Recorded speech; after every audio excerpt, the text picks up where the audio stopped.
Welcome our channel.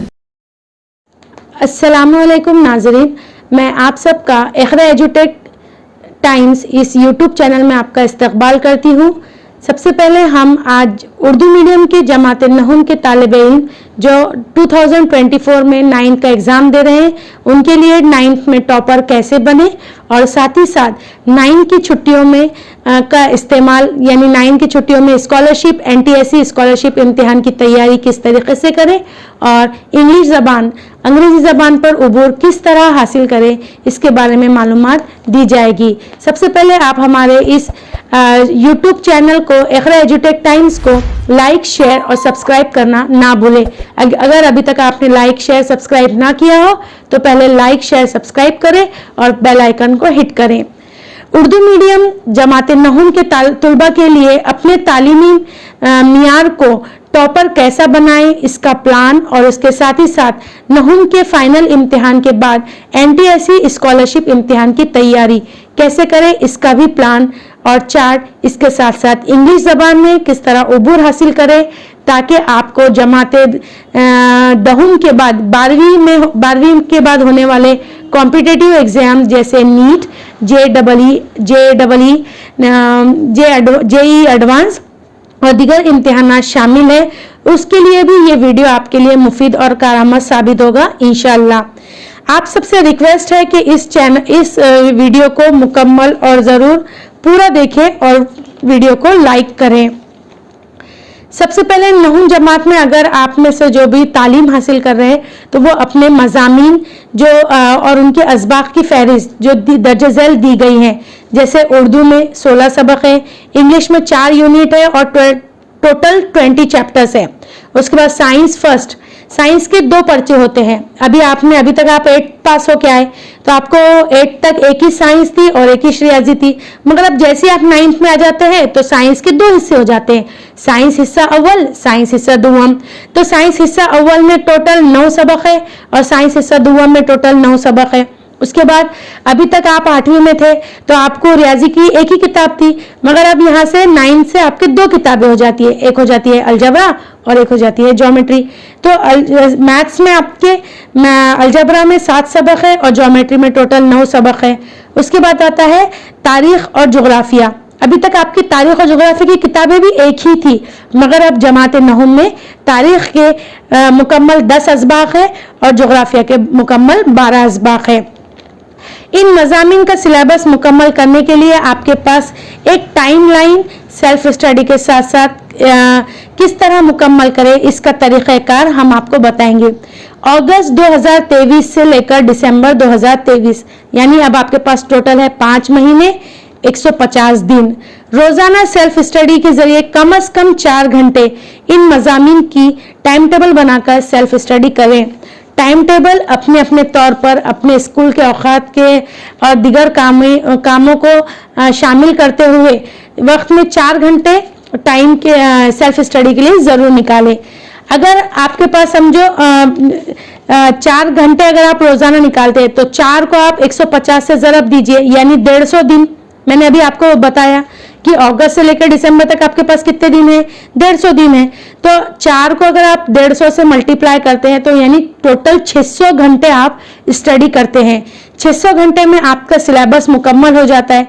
उसके बाद आती है जनवरी और फरवरी की बारी, ये 2 महीने, इसमें होते हैं टोटल 60 दिन। अगर आप 4 घंटे के हिसाब से 60 को ज़रब दे तो 240 घंटे हो जाते हैं। तो 240 घंटे में भी आपका मुकम्मल रिवीजन हो जाता है। अब आइए जमात नहुम की छुट्टियों के बारे में हम आपको बात करेंगे कि जमात नहुम की छुट्टियों के बाद आप क्या करेंगे। तो बहुत सारे बच्चे कहीं पर चले जाते हैं, रिश्तेदारों के यहाँ चले जाते हैं। अगर आपको 9th टॉपर अगर आप बन गए, अब आपको 10th के भी टॉपर बनना है और साथ ही साथ स्कॉलरशिप की भी तैयारी करना है, तो उसके लिए आपको खुद से कुछ एफर्ट्स लेना पड़ेंगे। जैसे 9th की छुट्टियों में अब आप छुट्टियों का बेहतरीन इस्तेमाल करें NTSC इम्तिहान की तैयारी। NTSC इम्तिहान क्या होता है? नेशनल टैलेंट सर्च एग्जामिनेशन, जो जमात दहुम में उर्दू मीडियम के तुलबा भी दे सकते हैं और उर्दू मीडियम के तुलबा NTSC इम्तिहान को दें। इसके बहुत ज़्यादा फायदे हैं। जैसे अगर आप एनटीएससी इम्तिहान देते हैं तो आपको एक कॉम्पिटिटिव इम्तिहान देने की आदत हो जाती है, उसके साथ आपका जो जहन है वो खुलता है, आपके अंदर स्कॉलरशिप इम्तिहान की जुस्तजू पैदा होती है, और इसका सिलेबस जो है वो जो आपने 9th में पढ़े वही होता है, और जो 10th में आपका सिलेबस है वो भी उसी से ताल्लुक़ रखता है। और एक डर जो आपके दिल में होता है कि हम उर्दू मीडियम के बच्चे ये ऐसे कॉम्पिटिटिव एग्जाम्स नहीं दे सकते, तो ये डर भी आपके दिल से निकल जाता है। और आपके असल में क्या होता है, जब हम उर्दू मीडियम से पढ़ते हैं तो हम उर्दू मीडियम के बच्चों के अंदर एक डर पैदा होता है कि 11th-12th में तो सब इंग्लिश में रहने वाला है, फिर उसके बाद जेईई के भी एग्जाम इंग्लिश में होते, कॉम्पिटिटिव एग्जाम्स भी सब इंग्लिश में होते, तो ये तमाम इम्तिहान से हमको डर लगने लगता है। और आपके दिलों में जो एक डर होता है वो भी आपका निकल जाता है। मुस्तकबिल में होने वाले कॉम्पिटिटिव इम्तिहान देने की एक मश्क हो जाती है, पढ़ाई करने की एक आदत बन जाती है, और वक्त का सही इस्तेमाल कि हम वक्त किस तरह इस्तेमाल करें ये समझ में आ जाता है। हौसले बुलंद होते हैं और हमारा फ्यूचर हमें सामने नजर आता है। नहुम की छुट्टियों का सही इस्तेमाल और दहुम में टॉप करने की आदत, ये एक जिद, एक मिशन, जिसे हम मिशन 2024 भी हम कह सकते हैं, ये हमें नजर आता है। उसके बाद हमारा 12th जो है वो एक हमारा मिशन होता है, क्योंकि कैसा है कि उर्दू मीडियम के तमाम तलबा थोड़े डरे डरे सहमे सहमे रहते हैं, उनको आगे पता ही नहीं चलता कि अब 10वीं तो हो गए, चलो अब आगे क्या करना है। फिर 11वीं-12वीं में घर से पूछ के किसी भी कॉलेज में एडमिशन ले लेते, फिर उस कॉलेज में एडमिशन लेने के बाद 12वीं के बाद ये समझ में नहीं आता कि आगे क्या करना है। तो ये ऐसे एनटीएससी इम्तिहान, नेशनल टैलेंट सर्च एग्जामिनेशन, जो एक स्कॉलरशिप के इम्तिहान है, ये देने से आपका तमाम जो डर है वो निकल जाता है।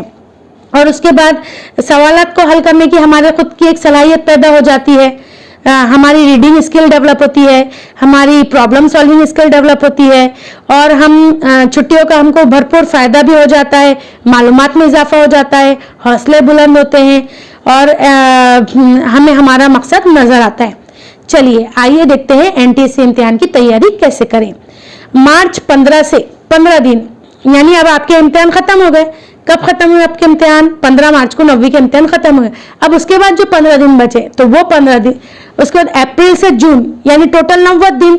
मैट और सैट, मैट यानी मेंटल एप्टीट्यूड टेस्ट, और सैट जो एनटीएससी के पेपर है, मैट और सैट 2 पेपर रहते हैं एनटीएससी के, उसकी तैयारी सेल्फ स्टडी के जरिए हम किस तरीके से करेंगे। मैट पेपर के लिए आपको रोजाना 2 घंटे पढ़ना है, यानी अब आपके पास कितने दिन है? 105 दिन है, तो हम 2 को 105 से ज़रब करें तो टोटल आ गए 210 दिन। उसके बाद सैट इम्तिहान के लिए आपका जो मजमून है, कौन कौन से मजमून होते हैं आपके? रियाजी, साइंस और तारीख जोग्राफिया। उसके लिए आपको रोजाना 1-1 घंटा पढ़ना है। 1-1 घंटा बोले तो कितने दिन? 105 दिन। आपके पास 105 दिन है तो आप रोजाना 1-1 घंटा पढ़ें। इस तरह मुकम्मल 525 घंटों में एनटीएससी स्कॉलरशिप इम्तिहान की तैयारी, और साथ ही साथ समर की छुट्टियों में उर्दू मीडियम के तुलबा के लिए बेसिक जो इंग्लिश है वो भी रोजाना आप 2 घंटे तैयारी करेंगे इंग्लिश की, तो उससे आपको इंग्लिश लैंग्वेज पर भी उबूर हासिल हो जाएगा, जिसमें आप स्पोकन कर सकते हैं, रीडिंग कर सकते हैं, राइटिंग कर सकते हैं, आपका ग्रामर शामिल है दूंगा। मतलब मैं यहाँ क्या बताना चाह रही हूँ आपको कि 9 के छुट्टियों में आप इंग्लिश की अगर आप रोजाना 2 घंटे स्टडी करते हैं तो 11वीं-12वीं में साइंस में जब आप एडमिशन ले लेंगे तो वहां पर आपको इंग्लिश लैंग्वेज हार्ड नहीं जाएगी। इंग्लिश सब्जेक्ट भी एक रहता है, मगर इंग्लिश आपको बोलना, पढ़ना, लिखना आपको आ जाएगा, और इंग्लिश से डर आपके दिलों से निकल जाएगा, क्योंकि मुस्तकबिल में तमाम कॉम्पिटिटिव एग्जाम जो होते हैं वो इंग्लिश जबान में होते हैं, और हमारे उर्दू मीडियम के बच्चे डरते कि हमको तो इंग्लिश नहीं आती, हम तो इम्तिहान नहीं दे सकते, हम ये जेईई का एग्जाम नहीं दे सकते, हम JEE एडवांस नहीं दे सकते, हम नीट का पेपर नहीं दे सकते। क्यों? तो बोले हम उर्दू मीडियम के। ऐसा नहीं है। अगर आप इंग्लिश 9 से सीखना चालू कर दे तो आपको धीरे धीरे धीरे धीरे उस लैंग्वेज पर आपको उबूर हासिल होता है और आपका डर निकल जाता है। ऊपर दिया गया जो हमारा मशवरा है वो 11th और 12th के फाउंडेशन के तौर पर अमल में लाएं, और लाइक, शेयर, सब्सक्राइब जरूर करें, ताकि हम छोटे बच्चे जो होते हैं 6, 7, 8 इनके लिए भी हम मजीद वीडियो बनाएंगे और जल्द से जल्द आपको उसका वीडियो हासिल होगा।